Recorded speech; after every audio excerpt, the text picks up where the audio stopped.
Neat పేపరే కాదు, ఏ పరీక్ష పత్రమైనా సరే లెక్చరర్లు తయారు చేస్తారు. ఆ తయారు చేశాక కన్సర్న్ డిపార్ట్మెంట్‌కి ఇస్తారు. ఆ ఇచ్చిన తర్వాత ఆ డిపార్ట్మెంట్‌లో ఒక కేడర్‌లో ఉన్నటువంటి అధికారులు అందులో ఏమేమి ఉన్నాయి అయన్నీ చూస్తారు.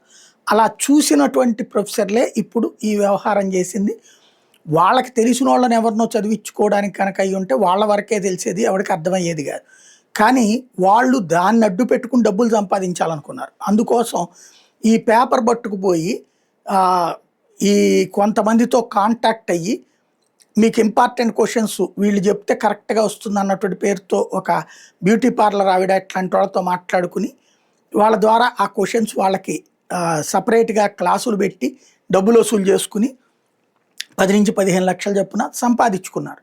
అయితే అలాంటి పేపర్ తీసుకున్నోడు వేరే చోటకి బదిలీ పంపించడం వల్ల విషయాలు అట్లా స్ప్రెడ్ అయినాయి. వాళ్ళ వ్యక్తిగత స్వార్థం అన్నది ఇందులో కీలకం. ఇప్పుడు ఇంకొక వ్యక్తికి సంబంధించి వ్యవహారం బయటపడింది. ఎవరైతే మెయిన్ అక్యూజ్డ్‌గా ఉన్నటువంటి అతను ఈ పేపర్ కొని పంజాబు, హర్యానాల్లో చాలామందికి అమ్మకానికి పెట్టాడు. వాళ్ళు నమ్మక ఇతనికి డబ్బులు పే చేయలేదు. ఇతను తను పే చేసిన 10-15 లక్షల రూపాయలు సంపాదించుకోవడానికి ఆ విధమైన గేమ్స్ కూడా వేసాడని తేలిందనమాట.